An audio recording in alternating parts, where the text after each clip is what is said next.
Assalamu alaikum, barkanku da zuwa tashar Sirrin Lafiya. Shin kun taɓa ji mutane suna cewa maganin gargajiya ya fi na asibiti? Ko kuma wasu suna cewa kar ka taɓa amfani da maganin gargajiya, asibiti kaɗai da mafita.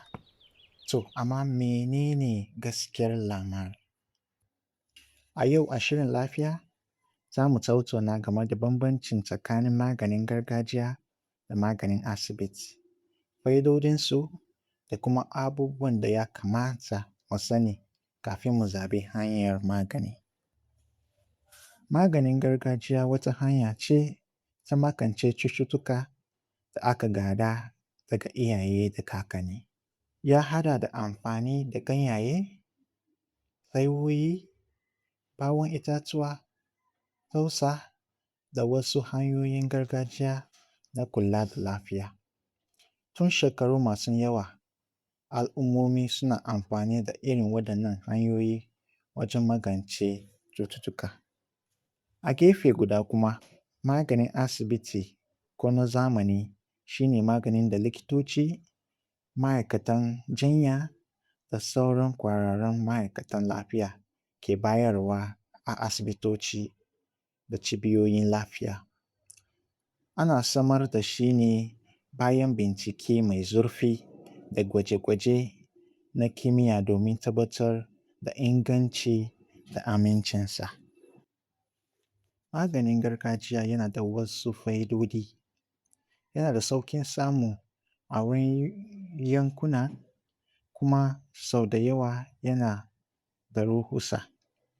Haka kuma wasu ganyaye da ake amfani da su a gargajiyance sun kasance tushen samar da wasu magungunan zamani.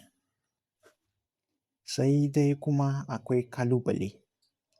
Yawancin magungunan gargajiya ba a yi musu cikakken bincike kimiyya ba domin tabbatar da amincinsu da adadin da ya dace a sha. Wasu na iya jawo illa ga hanta, ƙoda ko wasu sassan jiki. Haka kuma jinkirta zuwan asibiti saboda dogara da maganin gargajiya kaɗai na iya sa cuta ta tsananta. Maganin asibiti kuwa yana da fa'idodi masu yawa. Ana gwada magungunan sosai kafin a amince da amfani da su. Likitoci suna amfani da na'urori da gwaje-gwaje domin gano ainihin cutan kamin su fara magani. Wannan yana taimakawa wajen samun magani mai dacewa da kuma rage haɗarin kuskure.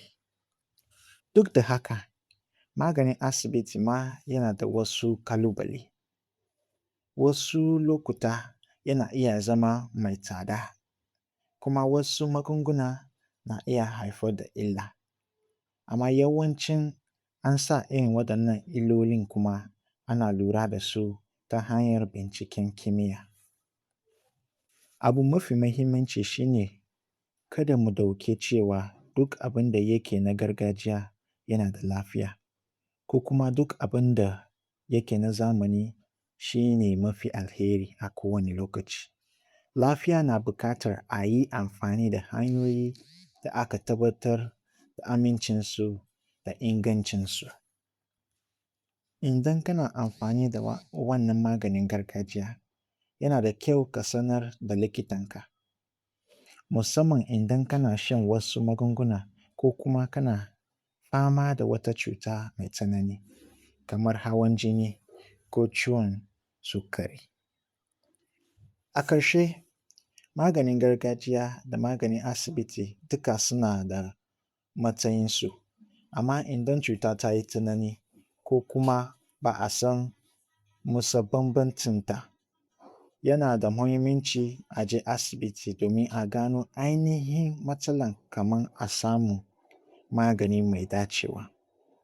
Mun gode da kallo wannan shirin a Sirrin Lafiya. Idan wannan bayani ya amfane ku, ku danna like, ku follow, ku share domin sauran mutane su ma su amfana. Wataƙila rabuwa kaɗai zai taimaka wajen ceto rayuwan wani. Sai mun haɗu a wani shiri na gaba. Ku kasance cikin ƙoshin lafiya.